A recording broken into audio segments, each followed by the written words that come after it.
You're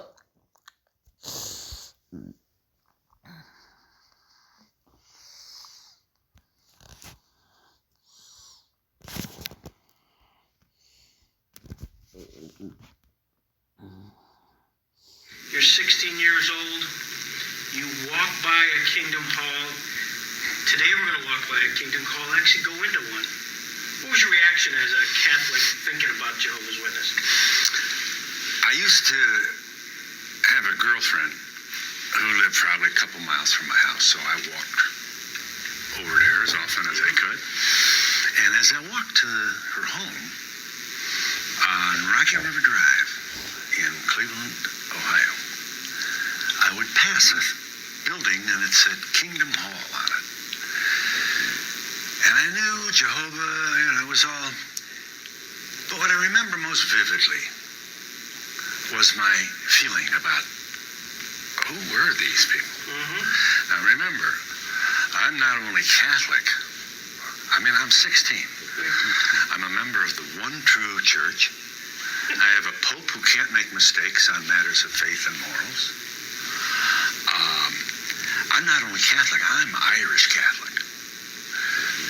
Every cardinal and bishop, at least in my limited 16-year-old vision, was Irish. Cushing. They were everywhere. Archbishop Holben, Cleveland, confirmed me. So here, I was so grateful that I'm a Catholic.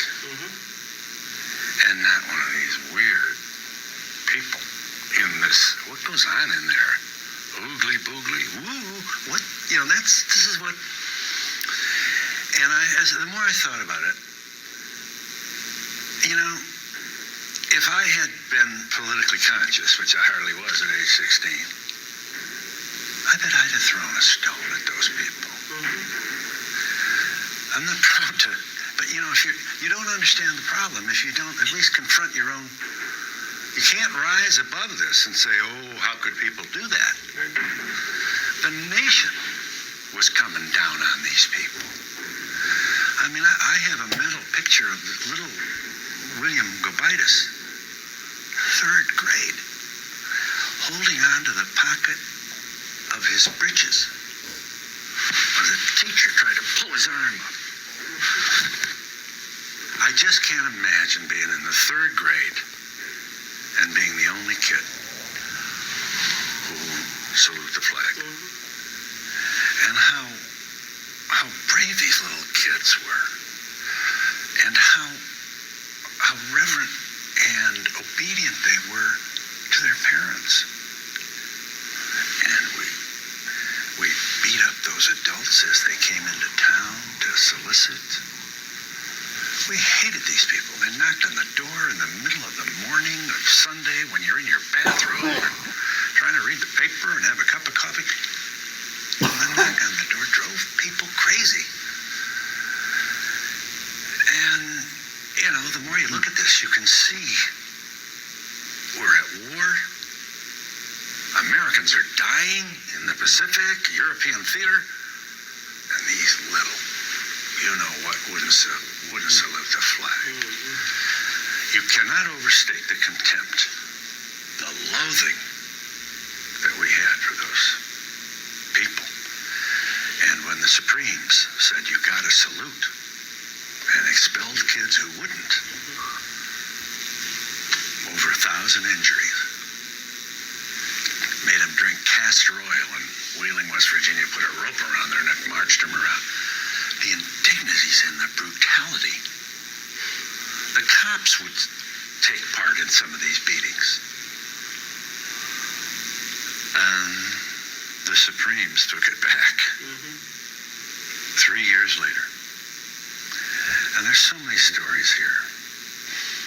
They, okay, you don't have to salute. Second.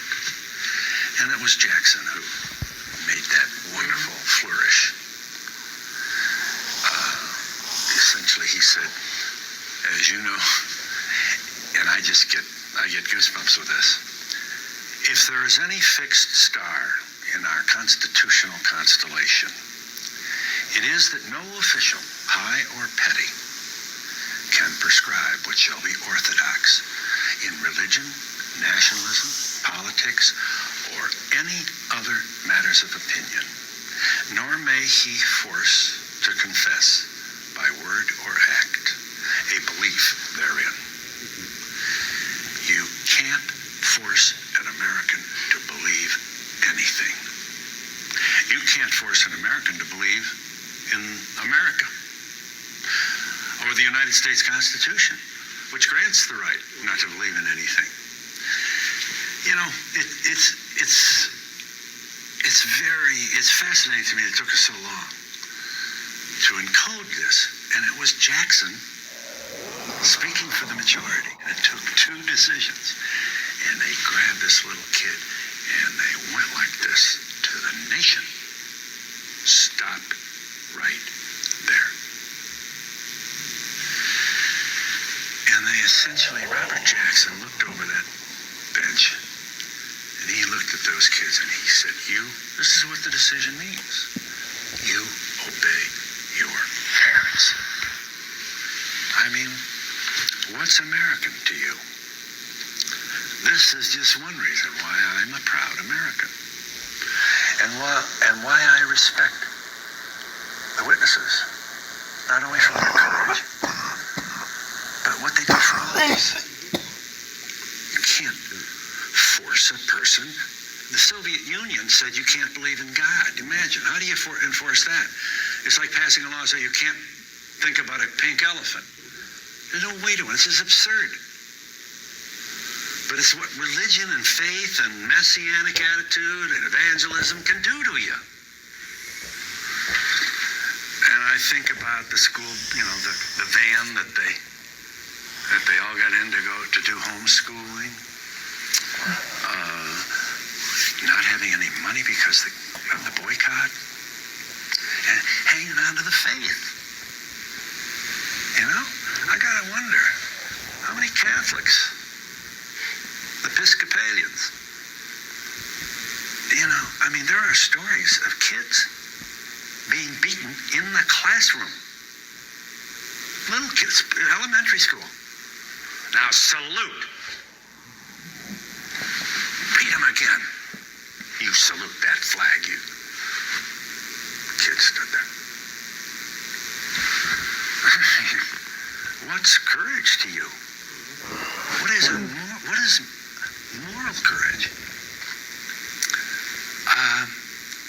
And what do we expect of kids that age? Oh, well, kids who don't obey, we throw them in a boarding school or some kind of halfway lockup to make. And these kids dissented, and they did so because their parents had instructed them that to offer a salute or some kind of homage to a flag was against their religion. You can, as a witness, you can only offer allegiance to the God King Jehovah. All else are false icons, and that's their faith, and that's their right. You can worship a pet rock if you want to, and no official, high or petty, can tell you that this isn't orthodox. Robert Jackson.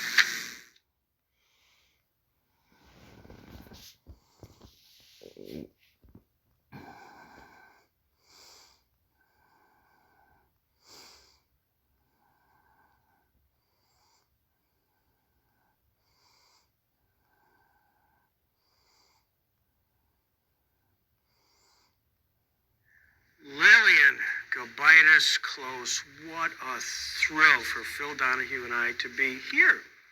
I am the one with the thrill. And the backdrop of this is the Robert Jackson Center, of which I am the president and the founder.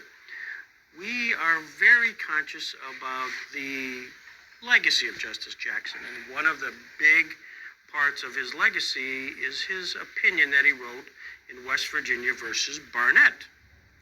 And a few years ago, we had the privilege of having the two Barnett sisters come to Jamestown, New York, together with scholars, Sean Francis Parker, together with the Robert Jackson biographer, and a law clerk from Harlan, Justice Harlan Stone's clerk, who was there during the Barnett case. And this was about 5 years ago. Thereafter, it was wonderful. It was filmed by C-SPAN, just so exciting. Then, a year afterwards, we had a guy named Phil Donahue. You may have heard of him. Came to the Jackson Center, and we had a chance to get in to talk to him about his thoughts about Jackson. And he talked about a lady named Lillian Gobitis. He talked about Barnett's. He talked about Justice Jackson with a great deal of passion. Then, to put this all into perspective, just a few months ago, while on the street corner in Jamestown, New York, a fellow member of the Kingdom Hall in Jamestown came up and thanked me for putting on the Barnett program, and he made the terrible mistake of saying, "Is there anything I can do for you, Greg?" That was a mistake, because I said, yes, there is no Barnett case if there wasn't a Gobitis case. And the Gobitis case is extremely important. I would like to know if Lillian Gobitis is still among us.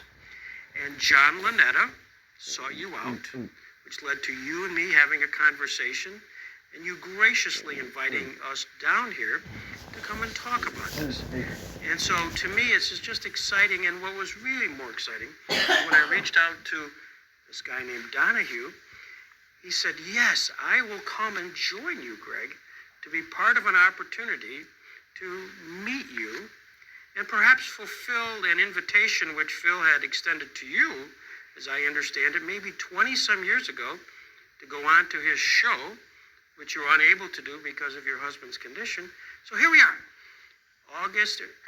April 30th, 2010, Jonesboro, Georgia, having a chance to meet Lillian Gobitis close. And I'm just so thrilled to make it all happen, as the full cycle has just occurred.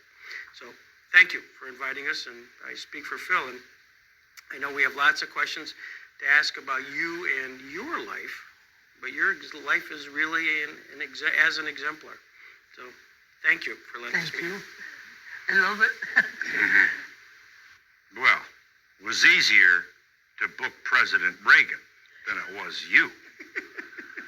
So I've paid my dues. I waited long enough now, Mrs. Close.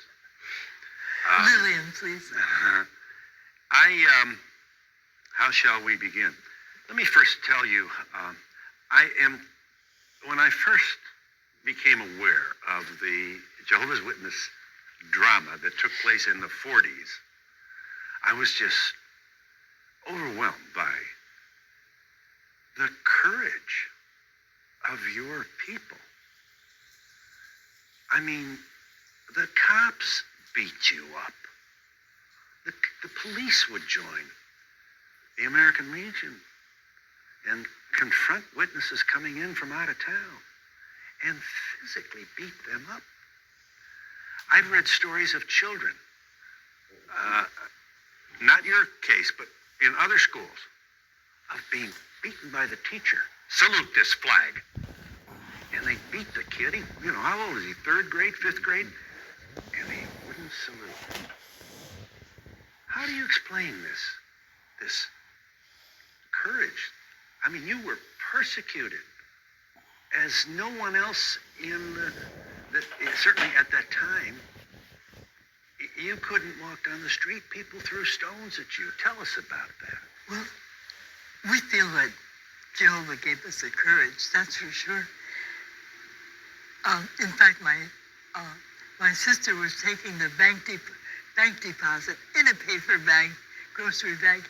She was surrounded by a group of girls with straight pins ready to stick them in her. And they said, "Okay, Jean." And she said, "Oh, I have a cousin named Jean."